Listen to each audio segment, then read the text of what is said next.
Today we have to unpack, because we've spoken about this idea of Chochma.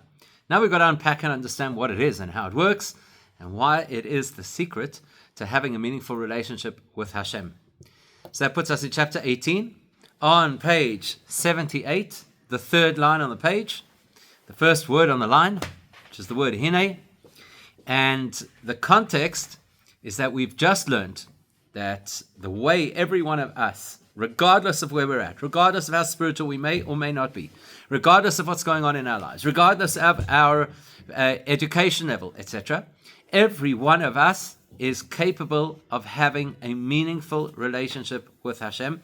And that meaningful relationship translates into love, that you can actually feel and experience love of Hashem. And then we went through a whole elaborate explanation by putting all the pieces of the puzzle together in terms of the spiritual landscape, which effectively boils down to one key point. And it's that one key point that we're going to focus on today. That one key point is to know why Chochma is the key. Okay?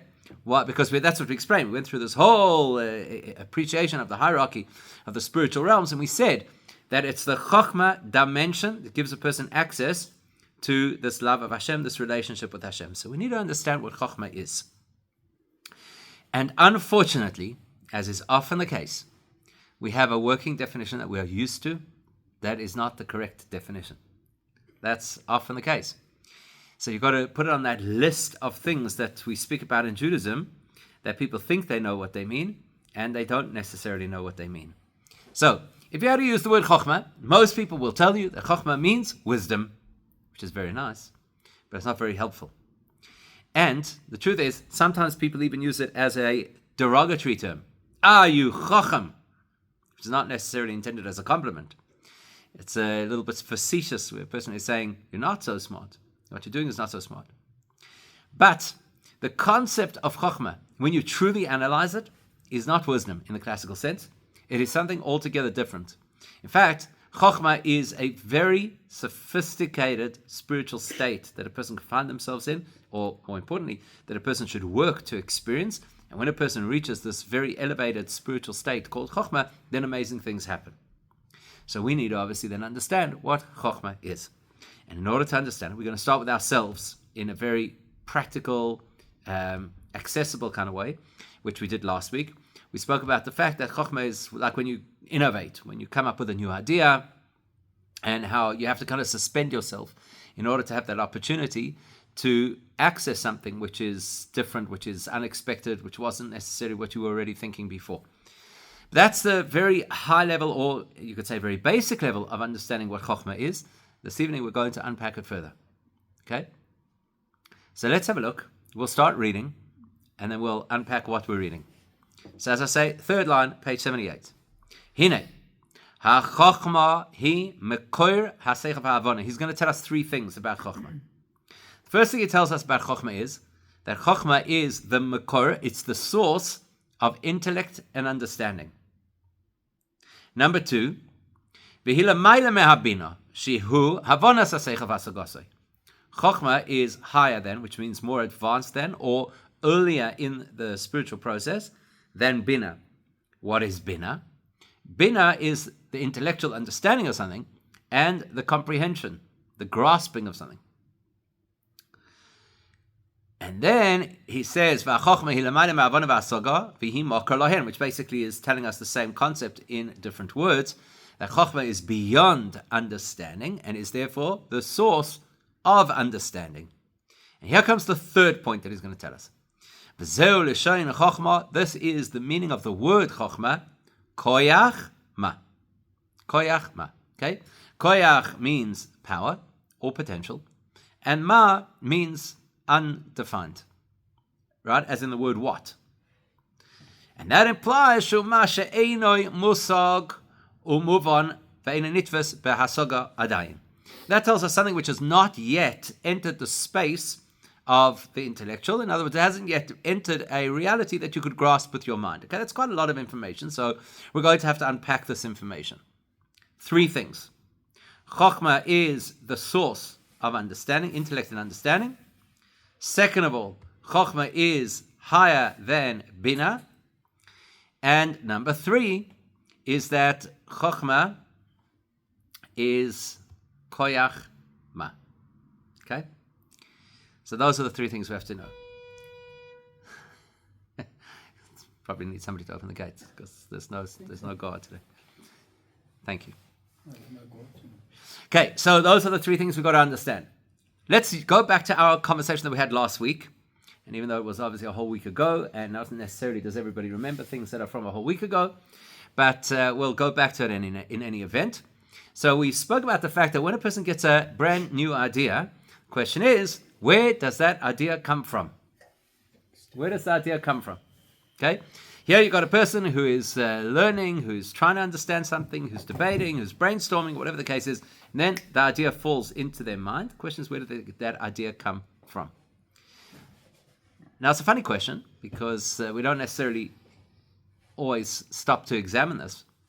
But the minute you think about it, you realize, well, the idea could not come from intellect. Okay? It's an interesting position, this. If I use intellect, which is normally how I process things, right? Think about it. If you're trying to solve an issue, you're going to use your brain. In other words, you're going to use intellect. And intellect does not solve the issue for you. That's why you get frustrated. Because you think about it and you think more about it, you think of different scenarios, you think of different options, and you try and approach it, etc. And at the end of the day, you just can't come up with a solution. That tells you that intellect has failed you at that point. Or at least the intellect that you have available at your disposal at that point is not able to resolve your issue. Then you suddenly get this idea. And as we illustrated last week, this idea very often happens when you are not intellectually engaged. That's why we have brilliant ideas when we're in the shower. Brilliant ideas when we're trying to fall asleep at night. Any time where I'm not engaged in this deep intellectual process, creativity suddenly kicks in. That tells you that creative spark, that innovation, what we call Chochma, is not an intellectual experience. It's something else, some other kind of technology. We also know that once you have that Chochma, it will now stimulate a whole new process of intellect. So that tells you 2 things. Number 1, it tells you that the process itself is higher than intellect. Number 2, it tells you that this process of Chochma starts the intellectual process. That's what he's telling us. Let's look again.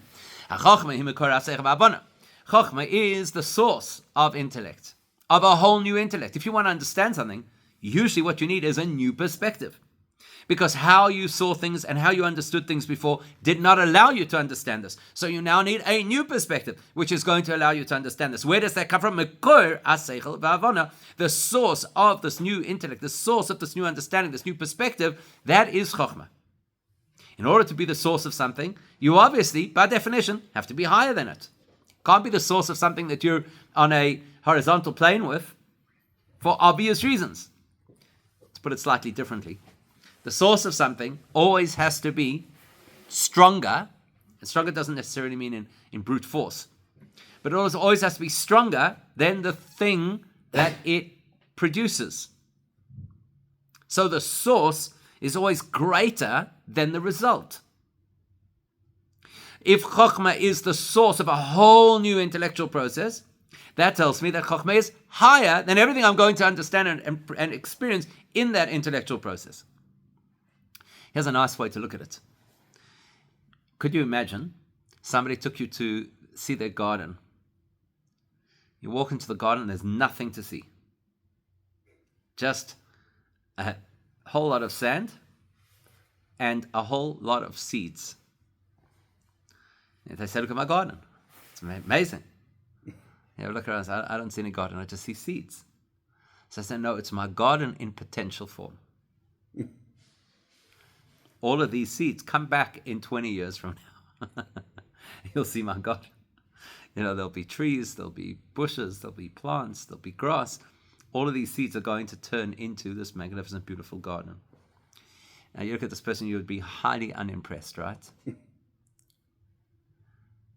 But at the same time, as it's unimpressive because it doesn't look like anything. Let's be honest, a seed is nothing much to look at. There's something about a seed that a tree doesn't have. a tree has a whole root system, and it's got a trunk, and it's got branches and leaves and possibly fruit. It's a very complex organism. A tree is not just a thing. It's a whole living organism that's doing all kinds of interesting things. Photosynthesis, drawing water up out of the ground, producing whatever it's producing, leaves, fruit, etc. It's a complex organism. So if you have a look at a tree on the one hand and a seed on the other hand, a tree is a lot more impressive to the eye. But from another perspective, a seed is a lot more impressive than a tree. If you want to look at this, so to speak, from pure, sterile, scientific perspective, the seed is the potential to create a tree. It's the potential of life itself. As the tree develops, so that potential becomes less and less and less, because the tree has become more and more specific. When a seed exists in its potential form, theoretically, it could produce untold numbers of outcomes. There'll obviously be factors that influence those outcomes. How well was the tree irrigated? Was the tree given enough sunlight? What kind of weather patterns happened during the course of the tree's development? There are a whole lot of factors that will come into play that will shape the specific outcome of how this tree ends up. But the seed had potential for multiple outcomes, probably thousands of outcomes, depending on what variables would be thrown at it. It responds to those variables in a different way. And so, in a sense, the seed is almost infinite. It's not really infinite, but it represents, in a sense, infinity, because it's got all of these possibilities. The tree no longer has those possibilities. So, for example, if you plant a tree in a wind tunnel, then that tree is going to end up growing at some kind of an angle. You go to Sea Point, you see those trees, that they've taken years of gale force battering, so now they're bent over. But the seed wasn't the seed of a bent tree. The seed was the seed of a tree. And that tree could have grown upright. But now that it's in this form, that's it, it's stuck. There's nothing you can do. There's no way to straighten it anymore. It's now bent. In a similar vein, Chochma is that part of the intellectual process where there are unlimited possibilities. When I have a brand new idea, we all know that feeling. It's an exhilarating feeling when you just get that spark of inspiration. Actually, at that point, there's a broad range of multiple possibilities of where that idea is going to go. And depending on how you then process intellectually, how you then understand the idea afterwards, that's going to determine your personal outcome. That's why you could have, let's call it 100 people sitting in a room, and somebody walks into that room and presents a new idea that none of them have ever heard before. That idea the teacher is presenting now has potentially 100 different outcomes. Of course, in the range of that idea. They're not going to be outcomes that are completely unrelated to the idea. But you have 100 different brains in the room, and 100 different life experiences in the room, and 100 different attitudes in the room, as a result of which each one of them is going to develop that kernel of an idea into something completely different. Each one of them thinks differently, processes differently, filters differently. Chochma is that seed. Chochma is a makor. It's a source for a whole lot of things that can happen. In my experience, it will have a whole journey. In multiple people's experiences, it will have various journeys. So that's why we say that the Chochma is higher than Seichel. It's higher than the intellectual process.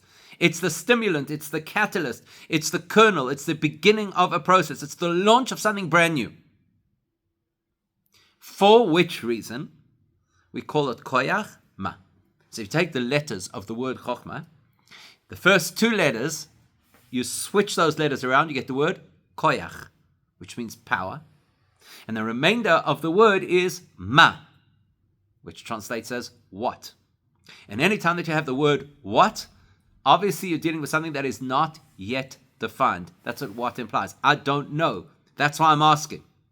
So on the one hand, you've got power, and on the other hand, you've got something which is undefined, which doesn't seem to match, doesn't seem to work together. Typically, we'd associate power with definition. I'll give you an example, just to clarify exactly what I mean by that.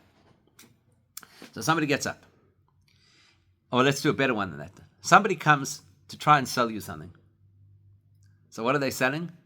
I don't know. What are they selling today? Let's choose something quickly that they're selling. Insurance. Okay? Person's selling you insurance. So the guy comes along and he sells you insurance. And he says, I've got this product.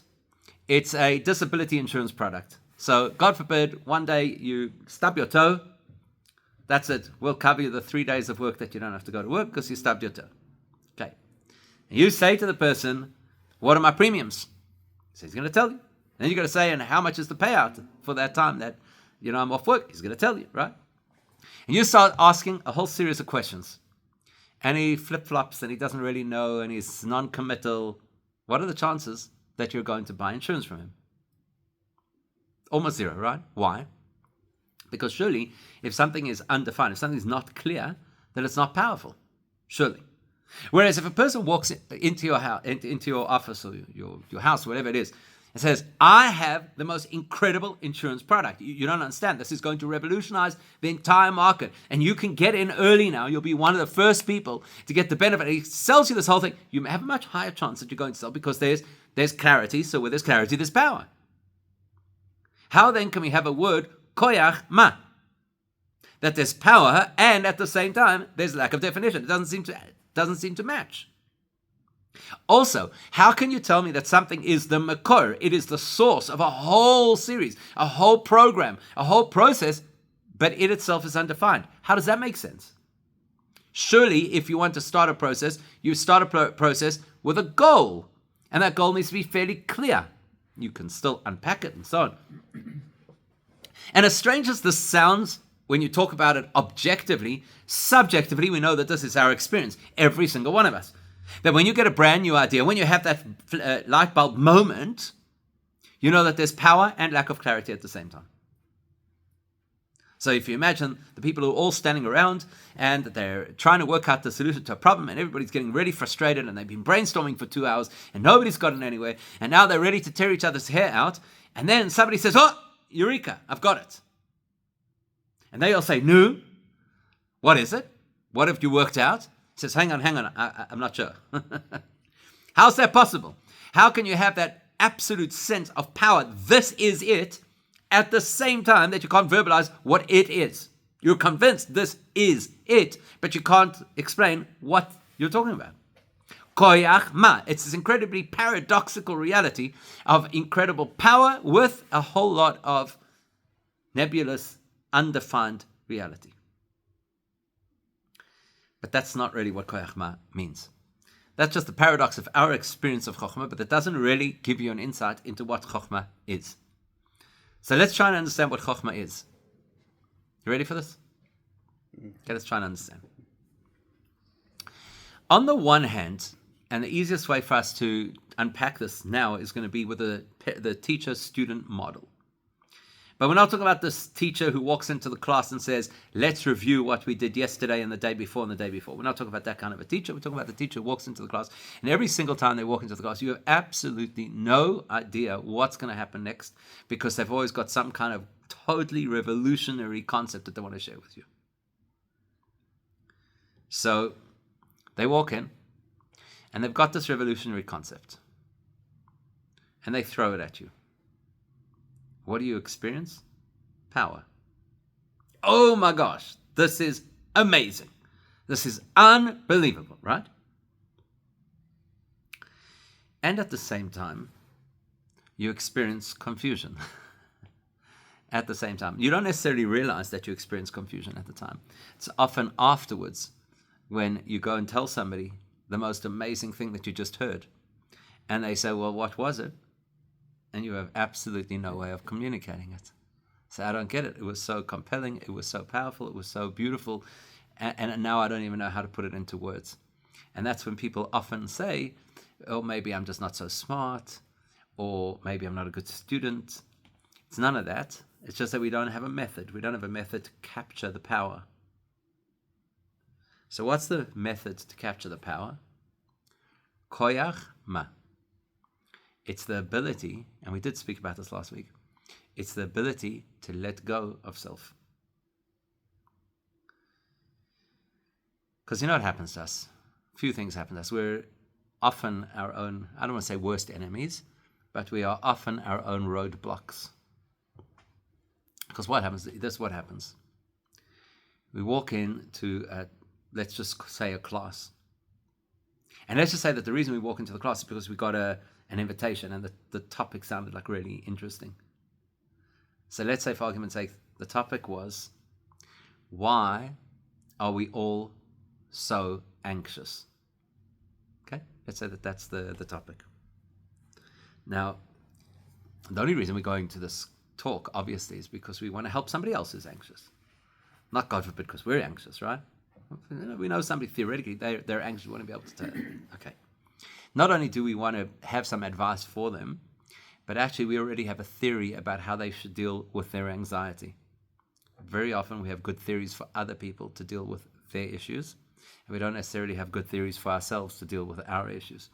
So we've got a great theory about how they should deal with their anxiety. And that's why we want to go to this talk and effectively corroborate our theory. How much are we going to learn if we go to a talk to corroborate what we already know? Nothing. We're not going to learn a thing. Because that's not a curiosity mindset. Right? That is a fixed mindset. I already know what I believe about the subject, and I'm hoping that I'll get information at this talk that will support what I already know. And that's going to make me feel vindicated. It's going to make me feel like an expert. And I'll be able to go to that person who I feel needs to do these things and say, I told you so. So I'm not learning anything. I'm just putting everything into my box. That's number one. Number two, there's something else that we do. Let's say we're not that bad, right? We don't walk in already saying, I would like to hear X from this talk. Let's say we walk in and we say, I'm open-minded. I'm willing to hear whatever it is that the person has to say. And I'd like to believe that that's usually what we do, right? We walk into an environment and we are open-minded. We actually have a mindset of learning. So we walk in, we'd like to hear what the person has to say. But then, as soon as they start talking, without even thinking about it, start saying, oh yeah, I've heard that before. I know that. And so even though we didn't begin with a bias, we didn't begin with a fixed mindset, we very quickly go into that fixed mindset. Oh, here we go, I'm joining dots. What you're saying is something I know from there, so, you actually see this happen sometimes. I don't know how often you teach, but it's quite frustrating when you're in the middle of teaching something and then a person says, oh yes, that is, and then they tell you something which is completely unrelated. Right? And they're 100% convinced that they're on point. And everybody else is looking at what happened over here. Why on earth are they bringing this up? It has nothing to do with what we're talking about. But that is the human condition, that we like to identify with things that either are familiar to us or align with our belief system, etc.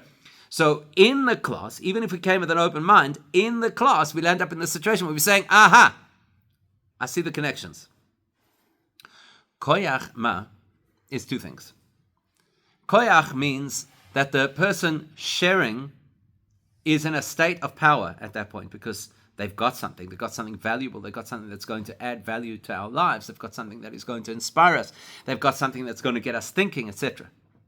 So they are coming with koyach. We, the recipients, cannot be in a state of koyach, because then there's going to be a clash. In other words, we're going to come there with our whole perspective on the world, there's going to be a clash. So we've got to come in a state of ma. We've got to come in a state which is complete openness to hear what is going to be said. Now, I just want to point out that whatever we're going to be learning from here on about Chochma is talking about Chochma in the soul. Later on in Tanya, the Alter Rebbe will come back to the concept of Chochma and speak about how Chochma exists in the hierarchy of creation. That's not what we're doing right now. Right now, we're talking about in our own souls. So the Chochma part of our soul is the part of our soul that is willing to let go of our conscious beliefs and views, to be able to be open to what Hashem actually has to say. Okay, that's the Chochma in our neshama.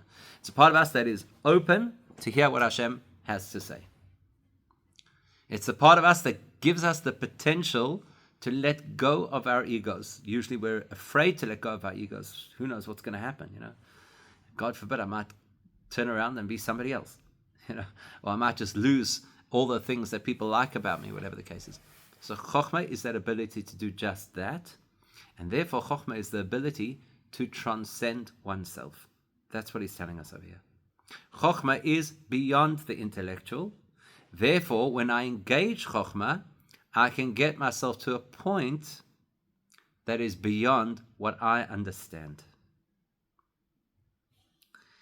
And one of the biggest things in spiritual growth is to be able to get to a point which is beyond what I understand. It's very important that we use the gifts that Hashem has given us, and He gave us a brain, and we should use the brain to the best of our abilities, and we should question, and we should research, and we should explore, and we should study, and we should memorize, and use all of the other things that the brain allows us to do. And simultaneously, we shouldn't be locked into the brain. We should allow ourselves to elevate beyond what the human mind can grasp. And that's really, really important. Rabbi? Yes. Can I ask a question? Sure. So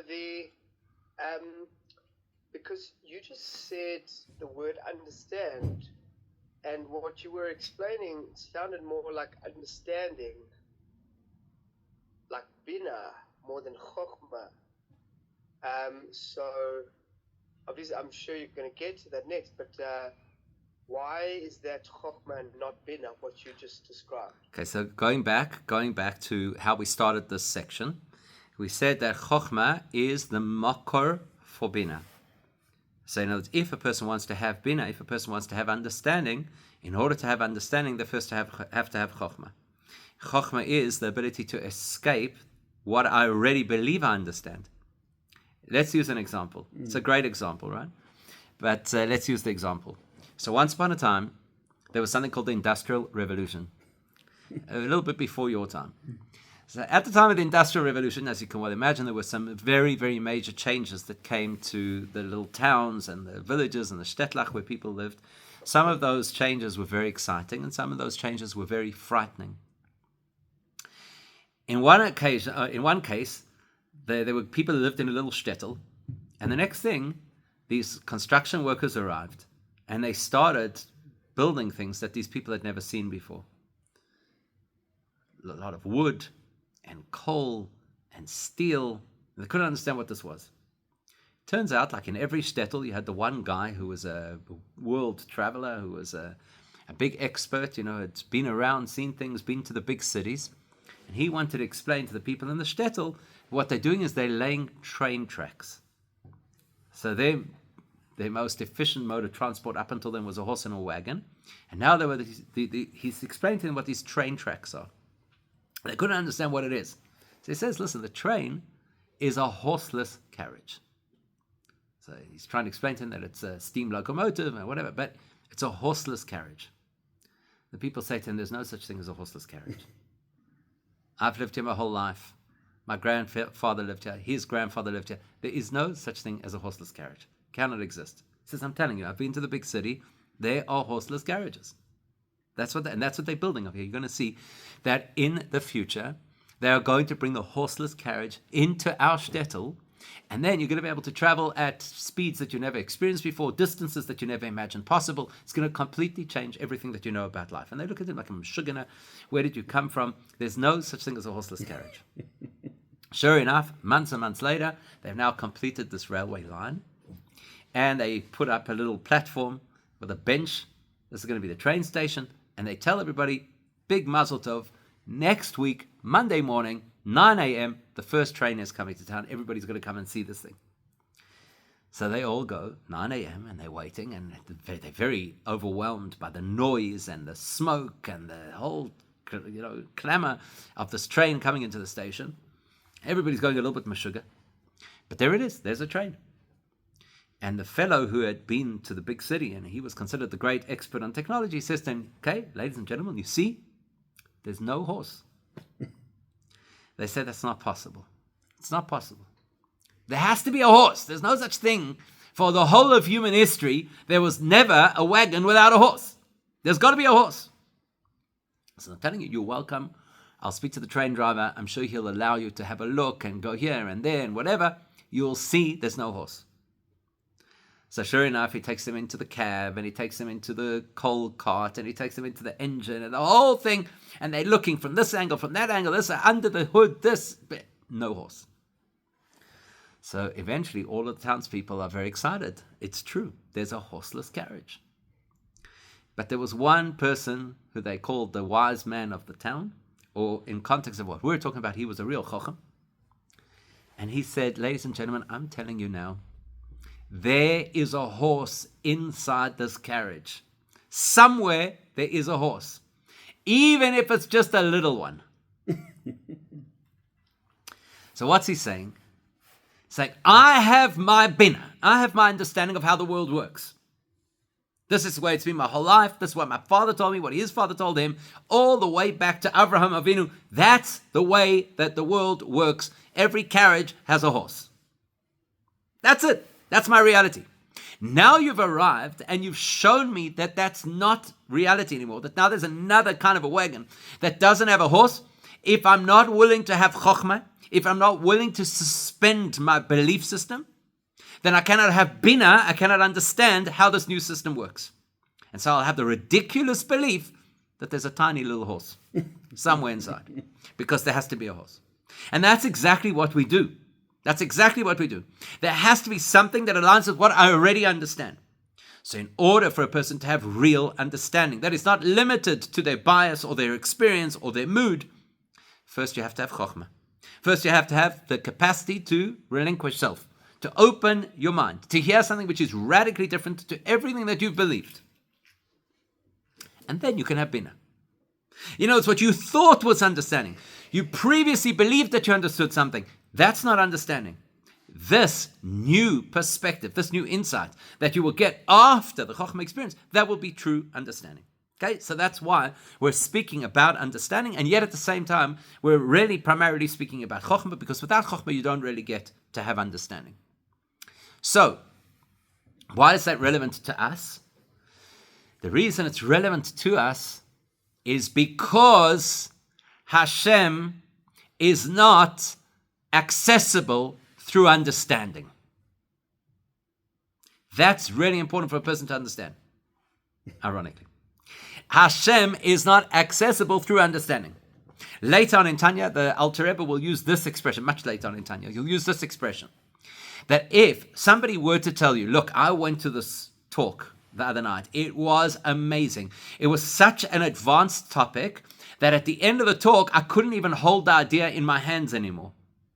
You're going to say, Meshugana, what on earth are you trying to do? Grabbing an idea with your hands.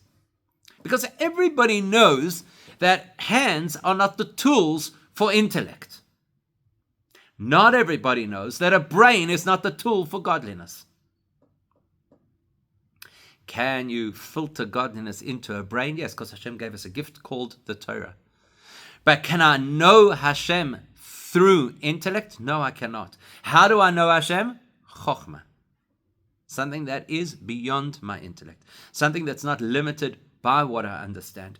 Something that allows me to step higher than myself. As he said, it's that Chochma is l'mayla mehabina. It's something which is beyond understanding. That's how I can get to connect to Hashem. So that's what he's explaining to us. Earlier on in this chapter, we learned that the reality of every one of us is we have a love towards Hashem. That means we have a connection towards Hashem. It's built in. It's part of who we are. And then we said that's in spite of the fact that many of us maybe don't have the intellectual bandwidth to really understand things about Hashem. And many of us are not necessarily such spiritual people. And still we have that love of Hashem. Why? We said because every one of us has Chochma within our soul. Do we use the Chochma? Do we access the Chochma? Good question. But we all have Chochma within our soul. What is Chochma? It's the part of myself that's not limited by who I am. It's the part of myself that is not limited by how I think. It's the part of myself that allows me to transcend the intellectual process that I rely on so heavily, because that's how I process everything else in life. That's Chochma. And that's the next line that he's going to say right now. So let's go again. I'm just going back a drop. This is the meaning of the name Chochma. That stands for koyach ma. That on the one hand it is power, and on the other hand it is ma, something which is undefined. Because Chochma refers to something which is not yet understood. Not only is it not understood because I'm not smart enough, not only is it not understood because I haven't fleshed it out, it's because that is a state which is beyond hasaga. It's beyond understanding. Now, people get very nervous about this because we are intellectual beings. We know that the Torah is an intellectual experience. It's our responsibility to research and to ask questions and to understand and so on and so forth. So it does feel uncomfortable when somebody tells us that this is something which is beyond all of that or not limited to all of that, right? Feels a little bit uncomfortable to us. We have to realize that it's not the only thing in life that cannot be rationalized. Some of the best things in life cannot be rationalized because they are so powerful, because they are so great, because they are so profound. That's why they can't be rationalized. So if you, for example, wanted to do a whole scientific, evolutionary-based study on why it is that parents love their children, you'd be able to find the scientific explanation for why that is. It's all just to perpetuate the species. But try to tell that to your wife. Why do I love you? It's an evolutionary process to ensure we perpetuate the species. You'll be sleeping somewhere else tonight. Right? Some things are too profound to limit to what can be rationalized. Imagine somebody says, you're sitting on the beach at 5 a.m. watching a magnificent sunrise over the ocean. And it's stunning. It changes your whole mood. It inspires you. Maybe it's a spiritual experience. Maybe you feel that you are more connected to Hashem because you're sitting in that environment. And the guy next to you is explaining, you have to understand, it's because of the refraction of the sun's rays and the cloud or pollution on the horizon that is causing that refraction. That's why you're getting this particular hue of orange against the purple of the clouds, whatever. And if we had less pollution, then the sunrise would look different. So cut me out. I'm just trying to enjoy a moment over here. I'm trying to have a profound experience. I'm trying to explore and engage with beauty. It's not a time to rationalize. So we know from our own experience that as valuable as the rational mind is, it's not appropriate in all circumstances. Some things are expected or designed to be more profound than what can be rationalized. Now, if that's true of human experiences, like the emotion of love, or like the experience of beauty, then it is certainly true of Hashem himself. Right? So Hashem himself is obviously way, way beyond something that we could rationalize. And this is one of the key concepts we're going to see as we go through this chapter. It's one of the key concepts of Judaism. Judaism teaches information in a way that nobody else does. Judaism encourages probing questions in a way that no other theology does. Most places, if you want to be a religious person, leave your questions at the door. Judaism, if you want to be a religious person, you better have some really good questions. Because if you don't, we'll introduce you to some books that have some really good questions. So on the one hand, Judaism is an intensely intellectual experience, on the one hand. And at the same time, and this is so important for us to know, it is not a solely intellectual experience. Because the core of Judaism, the beginning, what he calls the mekor, the source of the whole intellectual process, has to be something which is super rational. That is beyond what can be explained or rationalized or quantified.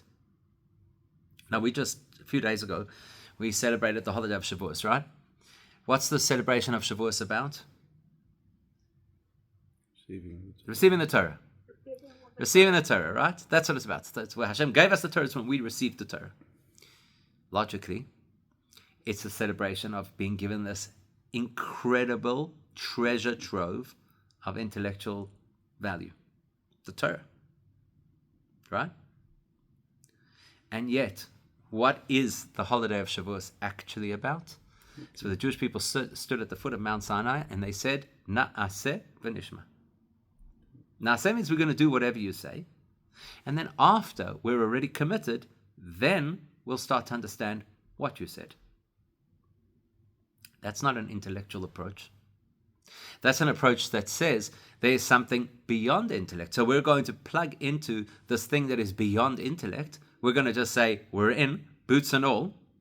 And then we'll distill it into what the mind can appreciate. Nase v'nishma. First we're going to do, first we're going to commit, and then nishma, then we'll give it the full color and the full explanation and value of the intellectual process. That is what gave us access to Hashem first, before access to His Torah. Here's another way that we see the same principle. You know, obviously everybody knows the Shema. It's like the most famous Jewish prayer, right? So Shema goes like this. Shema Yisrael, Hashem Elokeinu, Hashem Echad. You ever heard that line before? Right? What does it mean? I don't mean the translation. What does it mean? What are we supposed to focus on? What are we supposed to meditate on when we say the words Shema Yisrael, Hashem Elokeinu, Hashem Echad? What's the primary message? So everybody's going to say that Hashem is one, right? That's how everybody's going to say it. Then you have a look in the Gemara, and the Gemara says what it means is that you accept Hashem's authority. That's actually what it means. Shema Yisrael means I accept Hashem's authority. The next paragraph, Ve'ahavtas Hashem Elokecha, you should love Hashem with all your heart, with all your soul, with all your might, and then you should do the mitzvahs, etc. That, says the Gemara, is where you dedicate yourself to Hashem's program, which is basically to do the mitzvahs. What does that tell you? That tells you that the experience of Judaism is first a commitment to Hashem, first an acceptance of Hashem, first a connection to Hashem. All of that is beyond what will be processed intellectually. Then you translate that into something that you can understand and resonate with.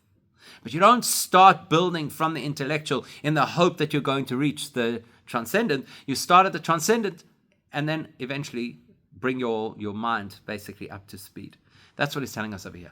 That at the beginning of the Bina process, if you truly want to understand something, the first step that you need is Chochma. Chochma is not about understanding. Chochma is about letting go of everything that I believed, everything that I understood, in order to be open to hear something which is dramatically beyond what I can comprehend. And that is what's going to give me access to Hashem. Why? Because Hashem is beyond comprehension. So let's read that. It'll be the last part of the sentence. Ve'lochein. Because Chochma is capable of letting go, because Chochma is capable of opening up to something greater than what can be rationalized, that's why that will be the only part of the soul system where Hashem's infinite being can be accessed, because Hashem is beyond the rational. He's beyond intellect. So therefore I cannot grasp Hashem using intellect. How do I grasp Hashem? I've got to get hold of this part of myself which is beyond the rational, which we call Chochma. Therefore Chochma is the place of divine revelation.